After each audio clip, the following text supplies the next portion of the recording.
Complex sentence করার নিয়ম আজকের এই ভিডিও ক্লাসটিতে আমি তোমাদের দেখাবো।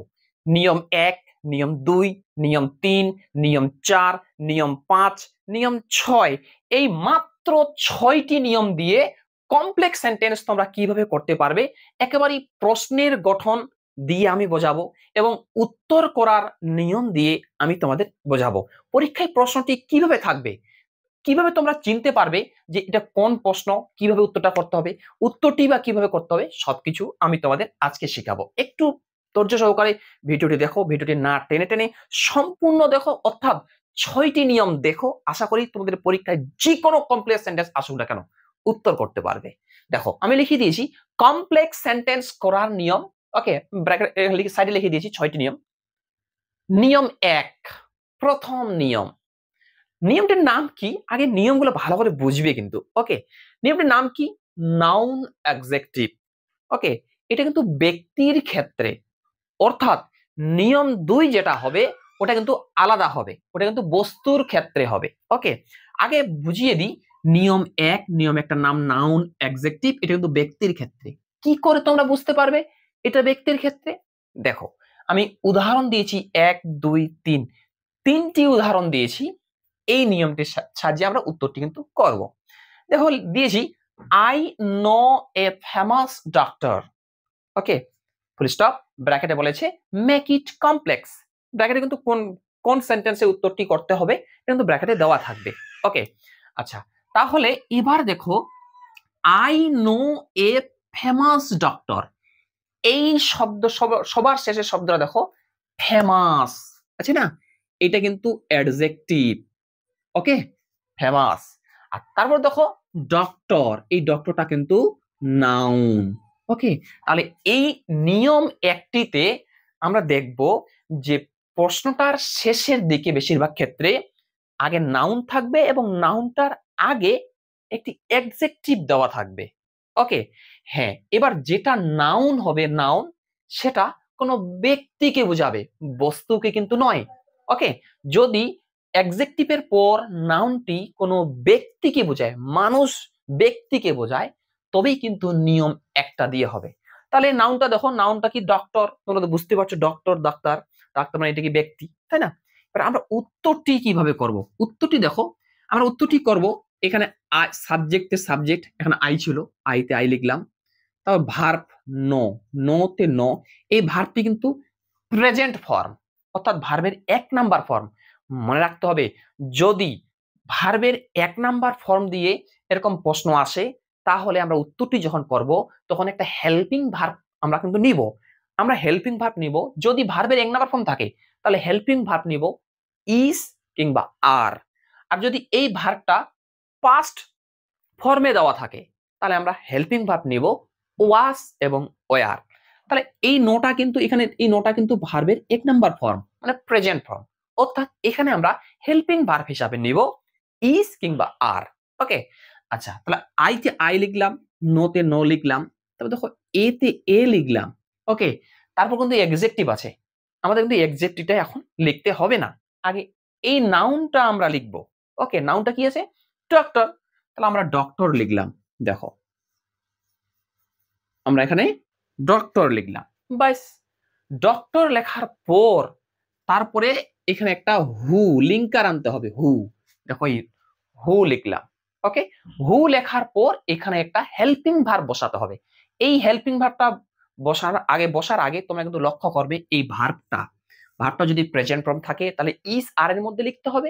যদি ভার্বটা পাস্ট ফর্মে থাকে, মানে ভার্বের 2 নম্বর ফর্মে থাকে, তাহলে ওয়াস ওয়ার কিন্তু আনতে হবে, বা দুইটার মধ্যে একটা আনতে হবে। যেহেতু এটা প্রেজেন্ট ফর্ম 1 নাম্বার ফর্ম লিখে দিয়েছি, ওই কারণে হুটা আনার পর একটা ইজ লিখলাম। ওকে, এই যে এটা যদি একবচন হয় তাহলে এটা ইজ হবে, এটা যদি বহুবচন হয় তাহলে আর হবে।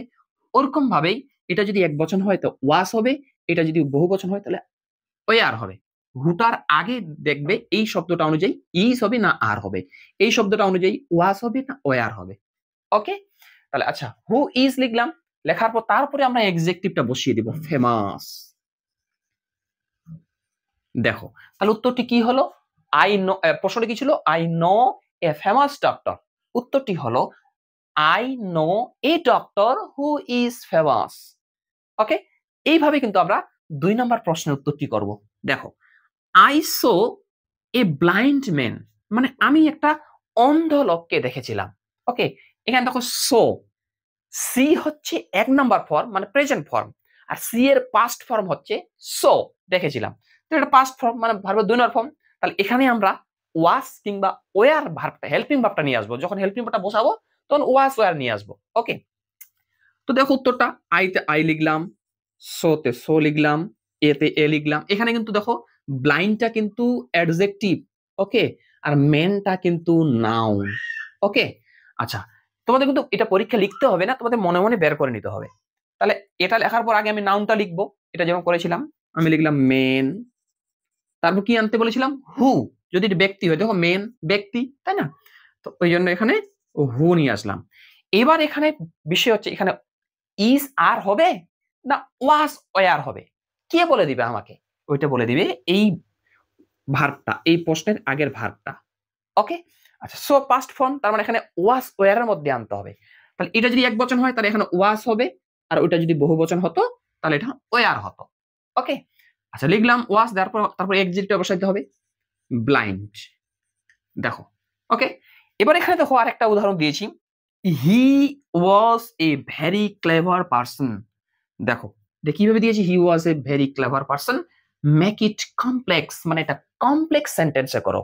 ওকে, আমরা ওইভাবে উত্তর করব, হি তে হি লিখলাম, ওয়াজ তে ওয়াজ লিখলাম। এখানে দেখো ওয়াজ দেওয়া আছে, তাই না? এখানে যদি ইজ বা আর থাকতো তাহলে ওইখানেও কিন্তু আমরা ইজ আর ভাবটা নিয়ে আসতাম। এখানে ওয়াজ যদি দেওয়া থাকে তাহলে আমরা ওইখানে ওয়াজ ওয়ার ভাবটা নিয়ে আসবো। ওকে, এ তে এ লিখলাম। এখানে দেখো ক্লেভারটা কিন্তু অ্যাডজেক্টিভ। ওকে, আর পার্সনটা কিন্তু নাউন, মনে রাখবে কিন্তু। কিন্তু এখানে একটা জিনিস লক্ষণীয় বিষয়, যে ভেরি কথাটা যে আছে এটা কিন্তু অ্যাডভার্ব। অর্থাৎ আমরা কিন্তু অ্যাডজেক্টিভের আগে যদি কোনো অ্যাডভার্ব দেওয়া থাকে তাহলে টোটাল শব্দটাই আমরা অ্যাডজেক্টিভের মধ্যে নিয়ে নিব। ওকে, ভেরি ক্লেভার এটা মনে করো অ্যাডজেক্টিভ। ওকে, আচ্ছা, তাহলে আমরা লিখবো হিতে হি, ওয়াজতে ওয়াজ, এতে এ। এবার নাউনটা লিখবো পার্সন, নাউনটা লিখবো পার্সন। লেখা হয়ে গেল। এই পার্সন মানে ব্যক্তি, এটা ব্যক্তি বোঝাচ্ছে। তারপর ওর পরে একটা লিঙ্কার আনতে হবে, আমি বলেছি হু, আমি হু নিয়ে আসলাম। এবার এখানে বিষয় হচ্ছে, এখানে ইজ আর হবে না ওয়াজ ওয়ার হবে, কে বলে দিবে? আমি বলেছি এখানে দেখো ওয়াজ আছে, এখানে যদি ওয়াজ ওয়ার থাকে তাহলে এখানেও ওয়াজ ওয়ার হবে। ওকে, তাহলে এখানে আমি ওই, এটা যেহেতু এক বচন বোঝাচ্ছে, পার্সনটা এক বচন বোঝাচ্ছে, ওই কারণে আমি ওয়াজ নিয়ে আসলাম, হু ওয়াজ। তারপর এই যে দেখো টোটাল শব্দটা, মানে এক্সিট অ্যাডভার্বটা সহ আমি এক্সিটের মধ্যে লিখে দিই, টেনে নিব। ওকে, হু ওয়াজ ভেরি ক্লেভার। এই হয়ে গেল কমপ্লেক্স সেন্টেন্স করার নিয়ম, নিয়ম 1। এখন আমরা শিখব নিয়ম 2। নিয়ম 2 দেখো আমি লিখে দিয়েছি, নিয়ম 2। এই 2 নাম্বার নিয়মটির নামও কিন্তু নাউন অ্যাডজেক্টিভ, তবে এটা কিন্তু বস্তুর ক্ষেত্রে, এর আগেটা ছিল ব্যক্তির ক্ষেত্রে। দেখো, আমি বোঝানোর জন্য আমি তো 2টা উদাহরণ দিয়েছি। I bought A costly car, same জিনিস। এখানে কিন্তু সবার শেষে দেখো একটা অ্যাডজেক্টিভ থাকবে, এবং অ্যাডজেক্টিভ থাকবে, এবং তারপরে একটা নাউন থাকবে। ওকে, এই গ্রামারটিতে বা এই নিয়মটিতে সবার শেষে একটা নাউন, তার আগে একটা অ্যাডজেক্টিভ থাকবে। তবে লক্ষ্য করবে এটা যেটা নাউন থাকবে ওটা কিন্তু বস্তু হবে। দেখো এখানে দেখা যায় কস্টলি কার, কার নাউন, তাই না? এটা বস্তু, এটা কিন্তু ব্যক্তি না। তাহলে এখানে দেখো উত্তরটা আমরা এভাবে করব, আই বট। এই বটটা কিন্তু হচ্ছে পাস্ট ফর্ম, মানে ভার্বের 2 নম্বর ফর্ম। তাহলে আমরা এখানে যে লিঙ্কটা টানবো ওটার পরে ওয়াজ কিংবা ওয়্যার বসাবো। যদি এখানে প্রেজেন্ট ফর্ম থাকতো, মানে ভার্বের 1 নম্বর ফর্ম থাকতো, তাহলে ইজ বা আর বসাতাম। ওকে, আচ্ছা, তো আই তাই লিখলাম, বটতে বট লিখলাম, এ তে এ লিখলাম। ওকে, লেখার পর তারপর নাউনটা লিখবো, কার। ওকে, এইখানে লিঙ্কার হিসাবে আনতে হবে হুইচ, এখানে লিঙ্কার হিসাবে আনতে হবে হুইচ। এর আগেরটাতে আনতে হতো হু, এটাতে কিন্তু আনতে হবে হুইচ। ওকে, আনার পর যেহেতু এটা পাস্ট ফর্ম ওই জন্য এখানে ওয়াজ আনতে হবে। ওকে, এইখানে ওয়াজ হবে না ওয়্যার হবে এটা বলে দিবে আমাদের আগের ভার্বটা। ওকে, ওয়াজ, তারপর এক্সিটিভটা বসাতে হবে কস্টলি, কস্টলি। একইভাবে দেখো, he told me about a horror movie. দেখো, এই হররটা হচ্ছে অ্যাডজেক্টিভ, মুভিটা হচ্ছে নাউন। তাহলে আমরা উত্তরটা করি। এখানে দেখো টল্ড মানে পাস্ট ফর্ম, ভার্বের 2 নম্বর ফর্ম এটা। ওকে, তাহলে উত্তর করব হি তে হি, টল্ড তে টল্ড, মি তে মি, অ্যাবাউট তে অ্যাবাউট, এ তে এ। লিখলাম, লেখার পর আমি নাউনটা লিখবো মুভি। দেখো মুভি নাউনটা লিখলাম, লেখার পর এখানে একটা হুইচ আনতে হবে। হুইচ হুইচ আনার পর তারপর আমরা এখানে যেহেতু টল্ড ভার্বের 2 নম্বর ফর্ম ছিল, তাহলে এখানে মানে পাস্ট ছিল, ওই কারণে আমরা এখানে ওয়াস আনবো, ওয়াস ওয়ার এর মধ্যে আনবো। ওকে, এবার এটা যদি বহু বচন হতো তাহলে এখানে ওয়ার হতো, এটা যদি এক বচনের জন্য ওয়াস হলো এখানে লিঙ্ক কাটটার পর। তারপরে এক্সিটটা বসাবো, হরর। হরর। এই হয়ে গেল কমপ্লেক্স সেন্টেন্স করার নিয়ম 2। এখন আমরা শিখব কমপ্লেক্স সেন্টেন্স করার নিয়ম 3। তার আগে একটা রিকোয়েস্ট, যদি ভিডিওটি ভালো লাগে ভিডিওটি লাইক করো, এবং তোমরা যারা চ্যানেলে নতুন এরকম অধ্যায় ভিত্তিক গ্রামাটিক্যাল জিনিস পাওয়ার জন্য আমার চ্যানেলটি সাবস্ক্রাইব করো এবং পাশের বেল আইকনটি প্রেস করে অল বোতামটি ক্লিক করে দাও পরবর্তী ভিডিও নোটিফিকেশন পাওয়ার জন্য। এরপরে তোমরা আমাকে কোন টপিকের উপর, ইংলিশ গ্রামার কোন টপিকের উপর ভিডিও ক্লাস বানাতে বলছো এই ভিডিওর কমেন্টে লিখে দাও, আমি সেই টপিকের উপর সুন্দর করে নিয়ম দিয়ে আমি তোমাদের ভিডিও বানিয়ে দেব। কমপ্লেক্স সেন্টেন্স করার নিয়ম 3। দেখো আমি লিখে দিয়েছি কমপ্লেক্স সেন্টেন্স করার নিয়ম 3। এই নিয়মটির নাম হচ্ছে টু আর একটু পরেই টু দিয়ে, মানে টু টু থাকবে প্রশ্নে।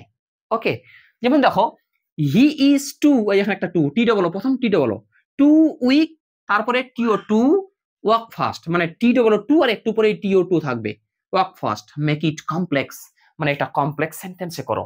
এরকম যদি টু টু দিয়ে প্রশ্ন থাকে এবং ওটাকে যদি কমপ্লেক্স সেন্টেন্স করতে বলে তাহলে উত্তরটি কিভাবে করবে দেখো। উত্তরটি প্রথমে হি তে হি লিখলাম, মানে সাবজেক্টে সাবজেক্ট লিখলাম, ভার্বতে ভার্ব লিখলাম, মানে ইজ তে ইজ লিখলাম, এই টুটা তুলে দিয়ে বসাতে হবে সো, এসো সো, সো তারপর কি আছে উইক, উইক আছে না, তো উইকতে উইক লিখলাম। ওকে, তাহলে হিতে হি লিখলাম, ইজতে ইজ লিখলাম, টি ডবল ও টুটা তুলে দিয়ে আমি সো লিখলাম, উইকতে উইক লিখলাম। এবার এই যে টিও টু, প্রশ্নে যে টিও টু আছে এটা তুলে দিয়ে কি কি লিখতে হবে দেখো। এটা তুলে দিয়ে প্রথমে একটা লিঙ্কার হিসাবে ডেট আনতে হবে, ডেট আনার পর তারপর এই প্রশ্নের সাবজেক্টটা দেখবে, এটা যদি ছেলে হয় তাহলে এখানে হি লিখবে, প্রোনাউনটা লিখতে হবে, হি লিখতে হবে। এটা যদি মেয়ে হয় এটা সি লিখতে হবে, এবং এটা যদি কোনো বস্তু হয় তাহলে ইট লিখতে হবে। এখানে হি কিন্তু দেওয়াই আছে, ওই কারণে আমি হিয়ে লিখলাম। ওকে, হি লিখলাম। হি লেখার পর তারপরে এখানে একটা নেগেটিভ ওয়ার্ড আনতে হবে, নেগেটিভ নাবাচক ক্রিয়াপদ আনতে হবে। কি কি আনতে হবে এখানে? এখানে আনতে হবে হয় ক্যান নট, না হয় কুড নট, এই দুইটার মধ্যে হয় ক্যান নট বসাতে হবে, না হয় কুড নট বসাতে হবে এই প্রোনাউনটা লেখার পর, এটার পর। এখন বিষয় হচ্ছে ক্যান নট হবে না কুড নট হবে, আমাকে কে বলে দিবে, আমি কি করে বুঝতে পারবো? তার জন্য চলে আসবে প্রশ্নের ভার্বটা, দেখবে ভার্বটা যদি এই ভার্বটা প্রেজেন্ট ফর্ম বা প্রেজেন্ট ফর্মের যে ভার্বগুলি আছে ওটা দেওয়া থাকে, মানে এম ইজ আর যদি দেওয়া থাকে বা ভার্বের 1 নম্বর ফর্ম দেওয়া থাকে, তাহলে বেশিরভাগ ক্ষেত্রে মনে রাখবে এখানে যদি এম ইজ আর থাকে তাহলে এখানে ক্যান নট হবে, এখানে যদি ওয়াস ওয়ার থাকে তাহলে এখানে কুড নট হবে। ওকে, তাহলে আমি প্রথমে এই টুটার পরিবর্তে কি লিখলাম, টুটার পরিবর্তে ডেট লিখলাম, তারপর প্রোনাউনটা, এই প্রোনাউনটা লিখলাম, তারপর এখানে ক্যান নট বা কুড নট আনতে হবে, তো যেহেতু ইজ আছে ওই কারণে এখানে ক্যান নট লিখলাম। ওকে, তাহলে দেখো টিও টু এর পর এই টিও টু এর পরিবর্তে কিন্তু টোটাল এই কথাগুলো আমি কিন্তু লিখলাম। ওকে, তারপর প্রশ্নে যতগুলো কথা দেওয়া থাকবে ওই কথাগুলো কিন্তু লিখে দিতে হবে। এখানে কি আছে, walk, walk fast, walk fast, walk fast আমি লিখে দিলাম। তারপর দেখো 2 নম্বর একটা উদাহরণ দিয়েছি, the woman was too old to carry the load. Okay, আচ্ছা এখানে দেখো প্রশ্নটাতে টি ডবল টু আর একটু পরে এই টিও টু আছে, তার মানে এটা এই নিয়মের মধ্যেই পড়ে।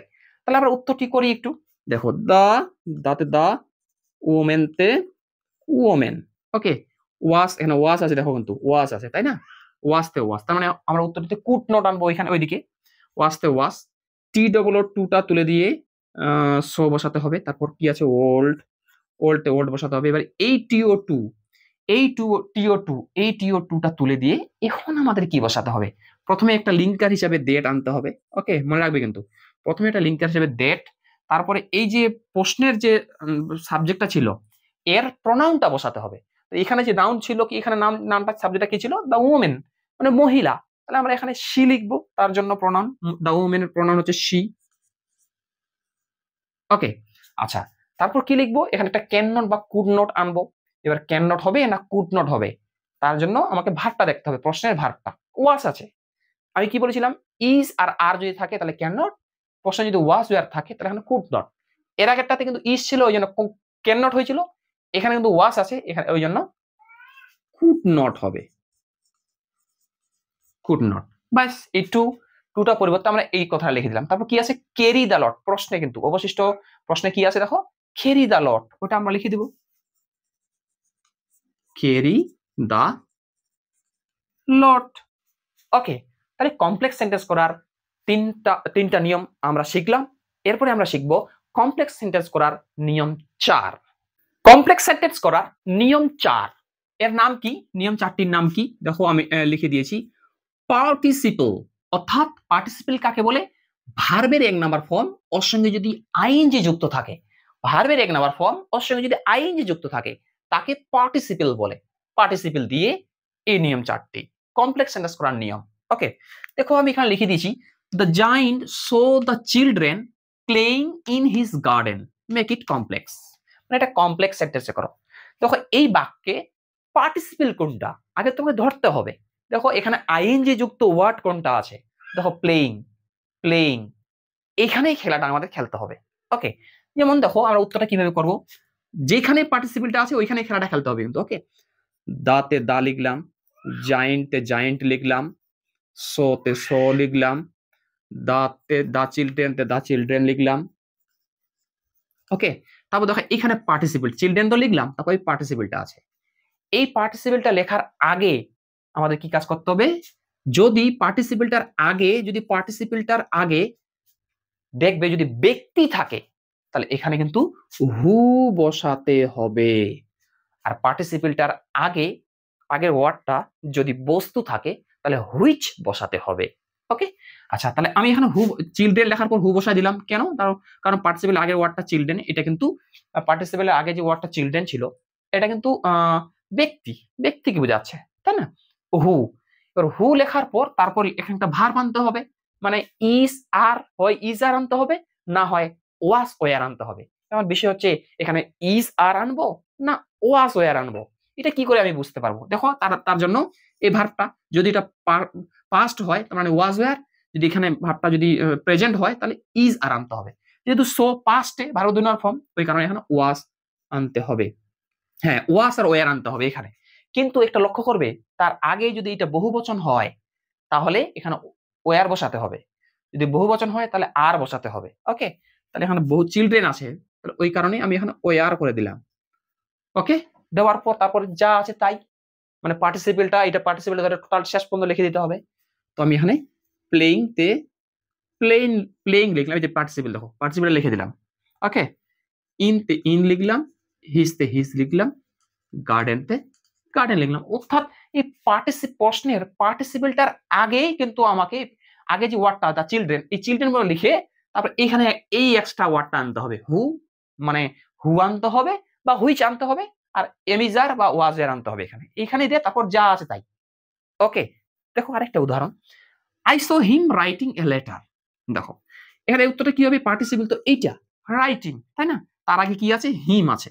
তো দেখো আই সো তে সো লিখলাম, হিম তে হিম লিখলাম, এটা তো কি, হিম তো একটা ব্যক্তি, সেই জন্য আমি হু লিখলাম।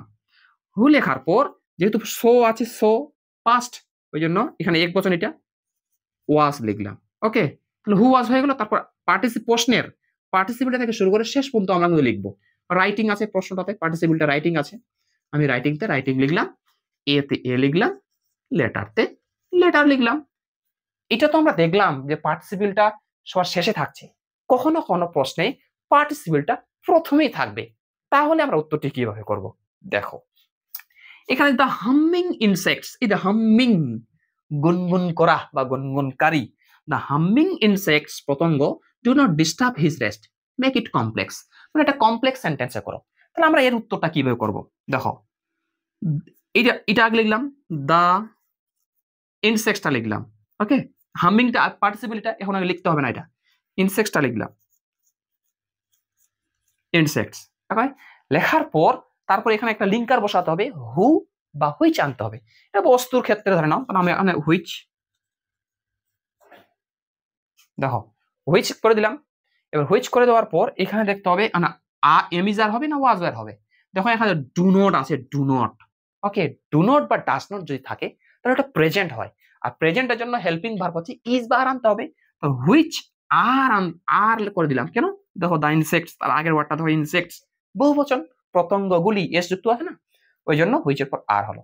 ওকে, এখানে তারপরে এই আইএনজি যুক্ত ওয়ার্ডটার পর থেকে শুরু শেষ পর্যন্ত লিখে দিতে হবে।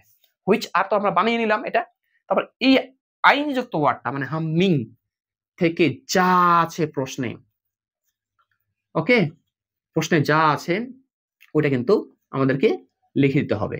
দেখো আমি ওইভাবে কিন্তু আমি তোমাদের এটা লিখে দিলাম। দেখো উত্তরটি কি হলো, the insects which are humming do not disturb his rest. Complex sentence করার নিয়ম 4 আমরা দেখলাম।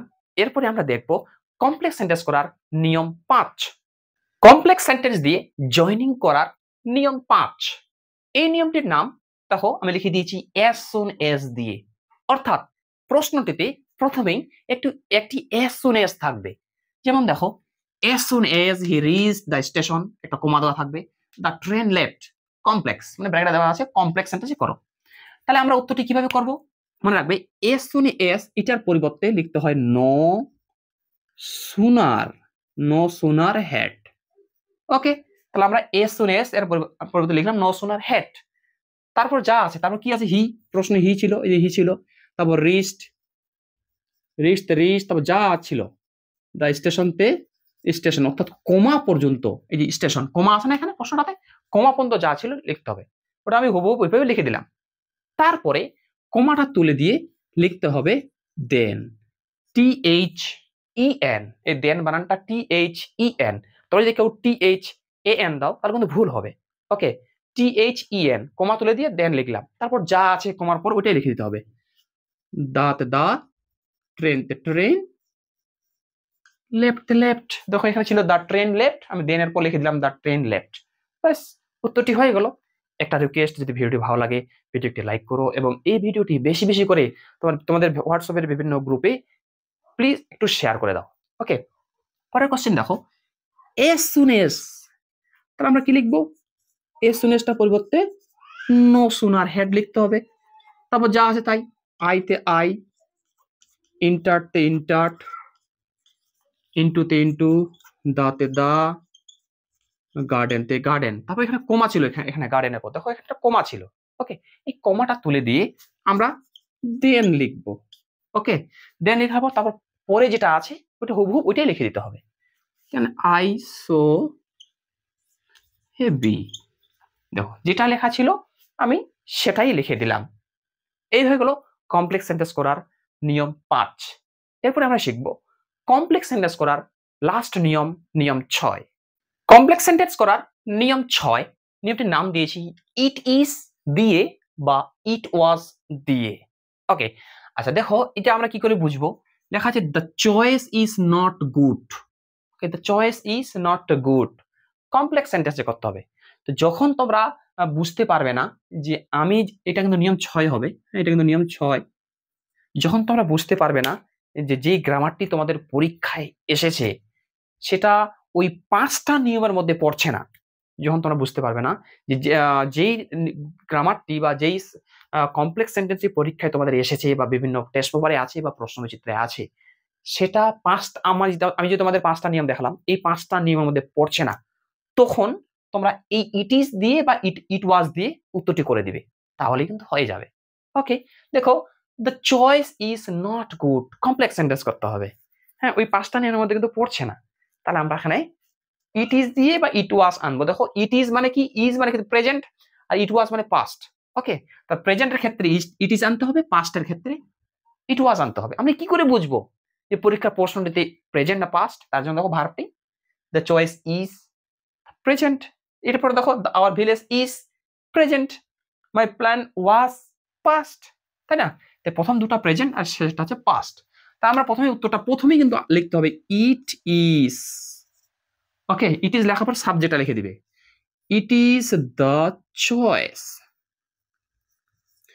ইট ইজ দ্য চয়েস লেখার পর তারপর একটা হুইচ আনবে, হুইচ বস্তুর ক্ষেত্রে যেটা বসে, হুইচ লেখার পর যেটা থাকবে সাবজেক্টের পর, এখানে কি আছে ইজ নট গুড, ওইটাই কিন্তু ওই হুইচটা লেখার পর ওইটা যেটা বাকি অংশ আছে ওটা লিখে দিতে হবে। আমি লিখে দিলাম ইজ নট গুড। ওকে, এরপরে দেখো এরপরে কি আছে, এরপরে দেওয়া আছে our village is situated near the river. Complex sentence করো, ইজ আছে তো এবার ইট ইজ আনতে হবে, ইট ইজ আওয়ার ভিলেজ। বুঝতে পারছো তো ইট ইজটা আর ইট ওয়াজটা কখন আনতে হবে। তাহলে ইট ইজ সাবজেক্টটা, ইট ইজ লেখার পর আওয়ার ভিলেজ সাবজেক্ট লিখে দিলাম, তারপর হুইচ আনতে হবে, যদি বস্তু হয় তাহলে হুইচ, আর ব্যক্তি হলে হু আনতে হবে।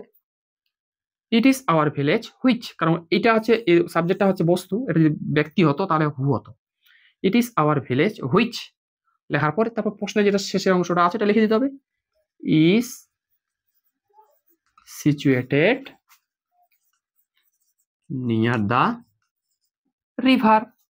এরকম ভাবে দেখো মাই প্ল্যান ওয়াজ নট সাকসেসফুল, আমার পরিকল্পনাটা সাকসেসফুল হয়নি। তাহলে এটা আমরা লিখবো ইট ওয়াজ। কেন ইট ওয়াজ আনলাম, এই যে ওয়াজ আছে এখানে পাস্টে আছে, হ্যাঁ ইট ওয়াজ সাবজেক্টটা, সাবজেক্ট ছিল মাই প্ল্যান তবে একটা হুইচ আনতে হবে, ও হুইচ আনার পর তারপর প্রশ্নে যে বাকি অংশটা আছে তাহলে ওয়াজ নট সাকসেসফুল। আশা করি তোমরা কমপ্লেক্স সেন্টেন্স কিভাবে করতে হয় তোমরা বুঝে গেলে। ওকে, যদি বুঝতে পারো সঠিকভাবে তাহলে অবশ্যই ভিডিওটি লাইক করো, এবং তোমরা যারা চ্যানেল নতুন আমার চ্যানেলের সঙ্গে যুক্ত থাকবে সাবস্ক্রাইব করে। ওকে, কমপ্লেক্স সেন্টেন্স করার নিয়ম এই 6টি নিয়ম ছাড়া কমপ্লেক্স সেন্টেন্স করার আরো 4টি নিয়ম আছে। ভিডিওটি অনেকটি লম্বা হয়ে যাবে, তাই বাকি নিয়মগুলি আমি তোমাদের দেখাচ্ছি না। এই ভিডিওয়ে কমেন্টে লিখে জানাও স্যার বাকি যে কমপ্লেক্স সেন্টেন্স করার 4টি নিয়ম আছে, তোমরা যদি বেশি বেশি করে কমেন্ট করো তাহলে কমপ্লেক্স সেন্টেন্স করার যে বাকি 4টি নিয়ম আছে সেটা নিয়ে আমি ভিডিও বানিয়ে দেবো। যদি তোমরা আগ্রহ দেখাও তবে আমি ভিডিও বানাবো। থ্যাঙ্কস ফর ওয়াচিং, দেখা হচ্ছে এর পরের ভিডিও ক্লাসটিতে।